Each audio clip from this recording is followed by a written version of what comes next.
हवाई जहाज की रफ्तार वाली ट्रेन में सवार हुए योगी हवा में चलने वाली ट्रेन को देखकर हुए खुश, मुस्कुराते हुए वीडियो हुआ वायरल। जापान में योगी आदित्यनाथ गए तो फिर वहां से भारत के लिए क्या लेकर आए, क्यों बहुत खास रहा उनका ये दौरा, तगड़ा रहा उनका भौकाल। पहले सिंगापुर और फिर जापान में योगी ने ऐसा भौकाल जमाया कि हर कोई देखकर दंग रह गया। योगी ने न सिर्फ हाई स्पीड ट्रेन में सफर किया बल्कि ऐसी मुस्कान बिखेरी जिसकी तस्वीरों ने इंटरनेट पर तहलका मचा दिया। भगवा कपड़े पहने योगी जैसे ही जापान की धरती पर हाई स्पीड ट्रेन में बैठे तो कैमरे लगातार चलते रहे और फिर जो तस्वीर सामने आई उसने पूरे दौरे को नई पहचान दे दी। जी हाँ, 501 किलोमीटर प्रति घंटा की रफ्तार स्क्रीन पर चमक रही थी और ट्रेन पटरी को छुए बिना हवा में दौड़ रही थी, क्योंकि ये कोई सामान्य रेल यात्रा नहीं थी। ये जापान की हाई स्पीड मैग्लेव थी जो चुंबकीय शक्ति से चलती है, जमीन से ऊपर उठकर तेज रफ्तार से भागती है। घर्षण लगभग खत्म हो जाता है, इसीलिए इसकी गति 500 से 600 किलोमीटर प्रति घंटा तक पहुंच जाती है। जहां जापान की बुलेट ट्रेन 300 की रफ्तार से चलती है, वहीं मैग्लेव उससे कहीं आगे निकल चुकी है।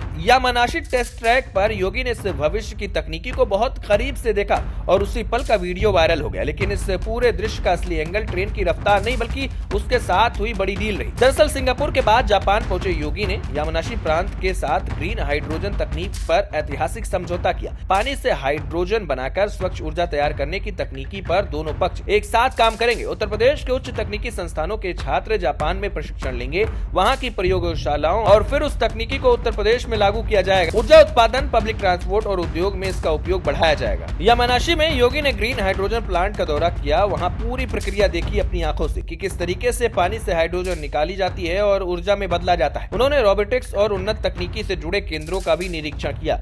यूपी इन्वेस्टमेंट रोड शो में उन्होंने प्रदेश की नई विकास नीति को सामने रखा और कहा कि उत्तर प्रदेश अब इंतजार करने वाला नहीं बल्कि पहले से तैयारी करने वाला मॉडल बन चुका है। निवेश के लिए सरल नीति और उद्योग को सुविधाएं दी जा रही हैं ताकि वैश्विक कंपनियां प्रदेश की ओर आकर्षित हो सके। जापान में इस दौरे के दौरान कई स्तर की बैठकें हुई, सरकारी प्रतिनिधियों और उद्योग समूहों के बीच सीधा संवाद हुआ। भारतीय दूतावास के सहयोग से बातचीत आगे बढ़ी। यामानाशी प्रशासन ने सक्रिय भूमिका इसमें निभाई। दिसंबर 2024 में यामानाशी के राज्यपाल उत्तर प्रदेश आए थे। उसके बाद लगातार संपर्क और प्रतिनिधि मंडलों के आदान प्रदान के जरिए इस समझौते को अंतिम रूप दिया गया। अब इस साझेदारी के तहत तकनीकी और प्रशिक्षण दोनों दिशाओं में सहयोग बढ़ेगा। योगी ने अपने सोशल मीडिया पर माउंट फूजी की तस्वीर साझा करते हुए लिखा कि ये अनुशासन और संतुलन का प्रतीक है। उन्होंने 501 किलोमीटर प्रति घंटा की यात्रा का जिक्र करते हुए कहा कि इतनी तेज रफ्तार पर भी सफर सहज और स्थिर रहा और यही तकनीकी भविष्य की झलक देती है। उन्होंने जापान को धन्यवाद दिया और कहा कि जब विकास और तकनीकी साथ चलते हैं तो नई संभावनाएं खुलती हैं। आपको बता दें कि 9 साल के कार्यकाल में उनका दूसरा विदेशी दौरा है।